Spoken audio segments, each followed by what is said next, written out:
My channel Airsoft Zealot. Today I got the ASCU2 Gen 4 install.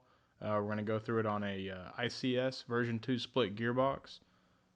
So we're going to go ahead and start off with some fast motion, get this handguard taken off, get the wiring taken out and all that good stuff. It is a front wired gun. I do have the rear wired kit, so I'm going to be putting a different buttstock on this rifle and doing a battery in the back. I love the split gearboxes. It just makes everything so much easier. Get that top off, take the wires out. Be careful when you're doing this. You don't want to mess anything up because you can reuse that wiring harness for another gun later. And get everything out, and then go and set that to the side. Don't have to worry about that. No messing with springs, nothing. Let's get that buttstock off. Right there, what I have is a magnetizer and demagnetizer. You can actually take a bit, magnetize it, and that way you can pick up screws with it. And then if you don't want it magnetized anymore, you can just sit it right through the other part of it, and it'll demagnetize the bit. I'll go ahead and put that under the video description. That way you can pick one of those up off Amazon. I think they're like 15 bucks or something like that. Go ahead and get the motor out, and let's get that grip off. I love that screwdriver. It extends. It's got every bit known to man. If I can find, I think I got that on Amazon. If I can find the link for it, I'll put that in the video description too. It is probably the most used tool that I own, as far as teching goes at least. All right, get that off there. And actually, the bolt release has a little screw on the inside too that you're gonna have to get to, as well as the mag release. So get that mag release out right there. Actually, that's me trying to punch that pin out because I completely forgot the Gen 2 split gearbox doesn't have a mag pin through it. I didn't even realize that until later. All right, get that mag release out, and then we'll take that bolt catch out. Yeah, there's me being an idiot again. All right, there we go. Let's get that bolt catch out. And there's the gearbox. There's the lower half at least. All right, let's get that gearbox open. Make sure to take pictures of anything you don't know how to work on. That little lever that I'm about to touch, that right there, take a picture of the orientation of that because it has to be put in just right. So that way the upper and lower half of the gearbox will lock together. Alright, so that's the instruction manual for it. It specifically says for ICS version 2 split gearboxes, you have to remove a small portion of the selector plate. And I'll go over how to do that and where to do it and everything later. Alright, so there's the MOSFET and there's the extra pieces, the cutoff lever and the selector plate. Let's go ahead and get our gears out. Be careful when you're doing this. Make sure and get those shims if you're not going to re-shim it. That way you don't have a squeaky, messed up gearbox and strip something out before you even get to play with this thing. Get the sector gear out.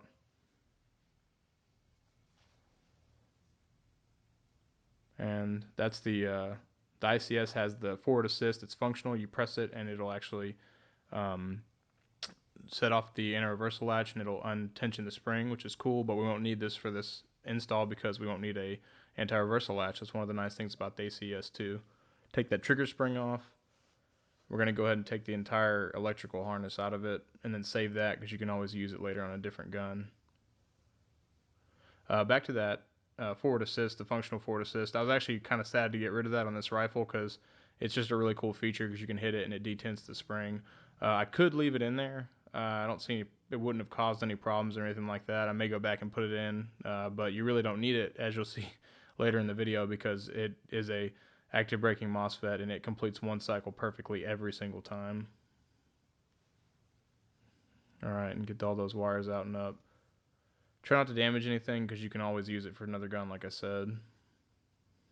Pick. It's always good to have a good idea to have a set of picks around because you can use them to do all kinds of things you can't do with the screwdriver, and it won't mess up a lot of the wiring and stuff like that if you use them correctly.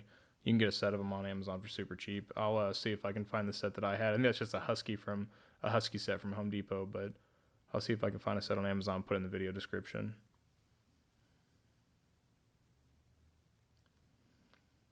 Alright, that's the cutoff lever.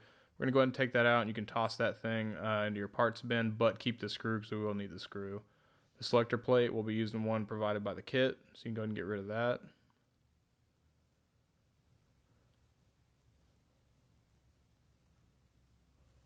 Alright, so there's the MOSFET itself and the trigger assembly. Let's go ahead and take that apart. Careful for those pins. You don't want to bend any of them. Set that to the side. Go ahead and stick the bottom part in here. Shouldn't have to do any modifications, especially for this one of that part. Okay, be careful when you put this cutoff lever in because there's a switch that it activates every single time the sector gear, the bottom piece on the sector gear hits it. You want to make sure it's set below that switch. That way, whenever it rotates left and right, that it hits that switch. Alrighty, we're gonna go ahead and put that screw back in.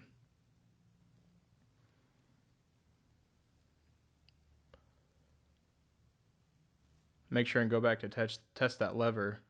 Yeah, there we go. It's rotating that switch nicely. Okay, good. There will be a little play left and right on that cutoff lever. Don't worry about that. It's fine. And the guide, it does say sometimes you have to drill out this particular hole and change it if it's not quite right. I haven't had any problems. I've put it into 3 different types of gearboxes and I haven't ever had to do that. So it must be probably for like a GNP or something.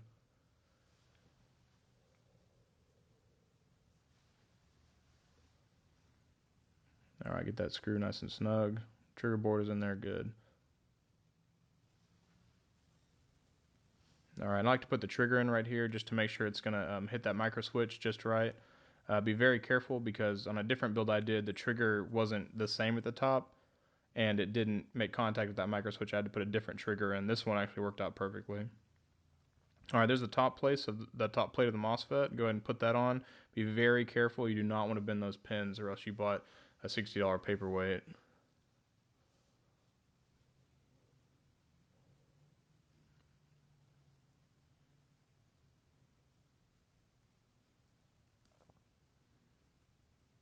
All right, now we got to get this wiring harness in. These are new wires. They're stiff. They're not very rubbery. They're a little bit harder. Some people had some complaints about that, but I haven't had any problems with them. You just have to make sure you be careful and don't bend them off at the ends. That's with any control unit or electrical component you put in your gun, though. All right, right there, you got to make sure those wires set flat. It's good to kind of fan them out because that's right where your trigger goes, and you don't want to cause any problems.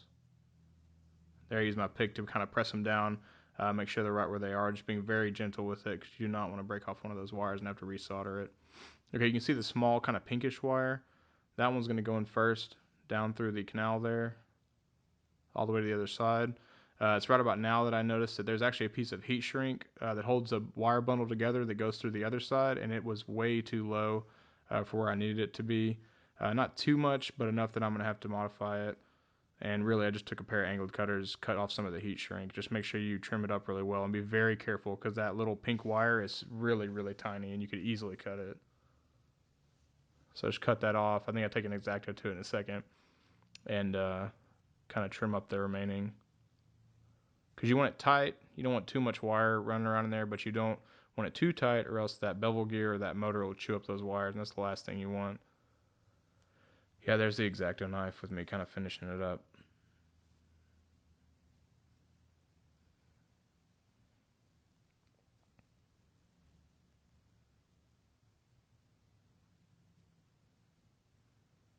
There's me almost stabbing my finger.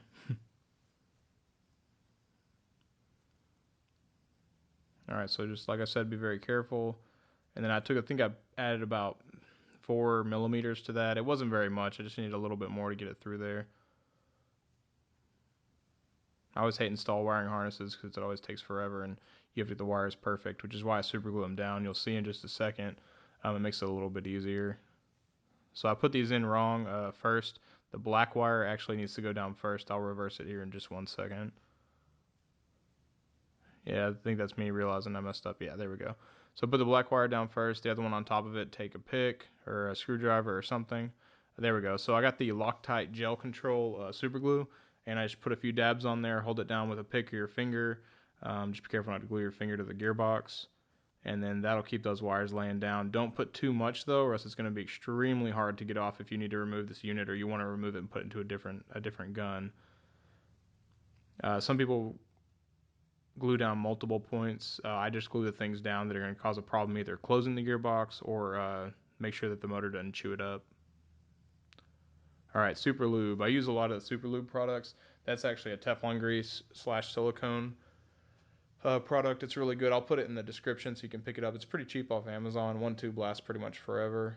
So I use that to grease all my guns. It's works really well. I think I saw it on a video back in the day, a long time ago, and went with it. They also make a silicone oil, and they're readily available, and they're good products. All right, so rotate it, make sure everything's working well. There we go. Go ahead and put that lever back on. I think in the video I actually put it on wrong. And I think I went back and corrected it whenever I went to go put the gearbox together. All right, now that's a problem. So it's not fitting quite right. I was like, what the heck is going on here? It wouldn't shut. Looked at it and bingo, there it is. There's a piece of metal sticking up. Looks like it's where the trigger sits into to make the trigger go back and forth, a little piece in the middle. So I went ahead and took a Dremel with a cutting disc and just cut it right off. It's 2 little pieces of metal. Not a big deal. Took me, I think, 8 or 9 minutes in real time, not fast motion time. But I was going to spare you that. I think I made this clip a little long anyway. Just be careful, don't mess up the gearbox or cut it up, because you could easily cut into the gearbox and make a big gash in there, and you don't want that. So be gentle when you're doing this, take your time. And there we go, looks good. All right, make sure to clean all those metal shards off too, especially if you have bearings. If you have bearings, you want to tape those up before you do any work on your gearbox so you don't get metal shards down there. Put a little super lube in there, and it's going to help the bearings rotate, or the gears inside the bushings, rotate. Alright, and it's fitting snug now, looks good. So not too bad, one little gearbox modification, not bad at all. Alright, go ahead and put the screws back in. Make sure that lever is working properly. And that screw right there on the top right hand corner, you want to be careful when you're screwing that one down, because if you screw it down too hard, that little lever will not move and you won't get your gun back together. So it's got to be snug. I'd highly recommend putting a little Permatex or Loctite or something on the end of that screw, just so whenever you get it in there, it'll lock it in, because it's really not very tight. It's kind of just there to hold that piece in. Alright, and here we go. That's the new selector plate. So according to the instructions, we're going to take a millimeter off right there. So I got my calipers out. Got a millimeter. It's not very much, just a little bit. Made a little mark. Always measure twice. There you go. And we're going to take some angle cutters and go ahead and clip that piece off. I got some smaller ones too I get up in the corner with, and then I finish it off with an X-Acto knife. Yeah, just want to make sure to get that nice and smooth, make it look really good. You don't want any plastic hanging off that's going to keep your selector plate from moving back and forth the right way.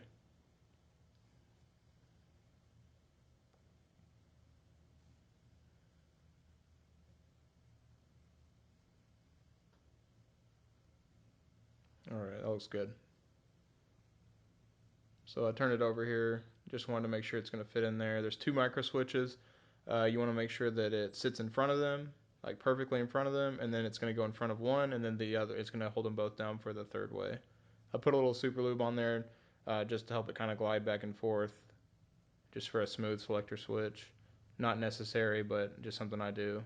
Tighten screws down, make sure they're nice and tight, and then we'll go ahead and get it back into the oh no, there I go. So I'm making sure the gears are rotating perfectly the way they should, because your safety lever is gone. You don't need that. Your anti-reversal lever is gone. You don't need that.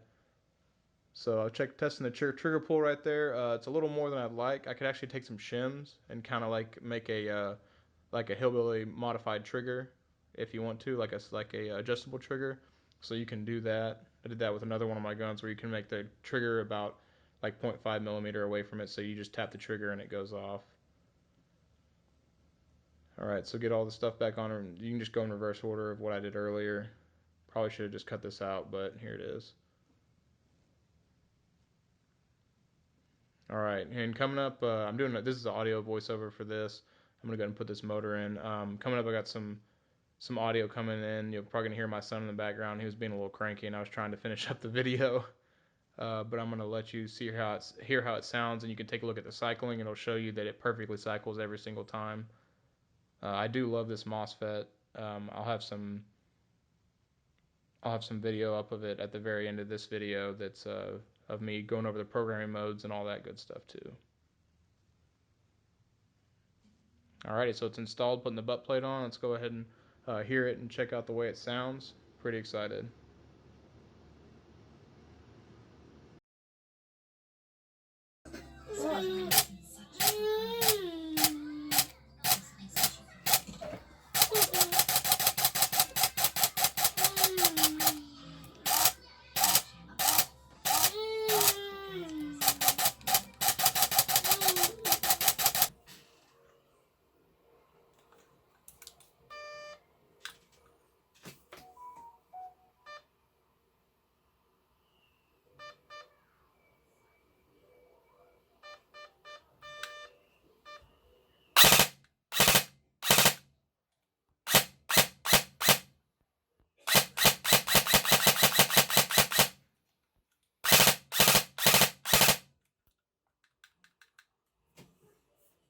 Alright, so I just finished the install on the ASCU Gen 4 MOSFET.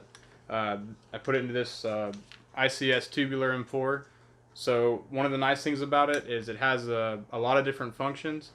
So say your battery goes depleted, it's going to give you 2 beeps, let you know that happens. It'll also do 2 beeps if there's something wrong with the gearbox. So if you strip a piston or something happens and it can't complete a cycle, or it senses something is wrong by the way it works, that it's going to automatically beep and stop and not do anything else, so you don't get further damage to your gearbox.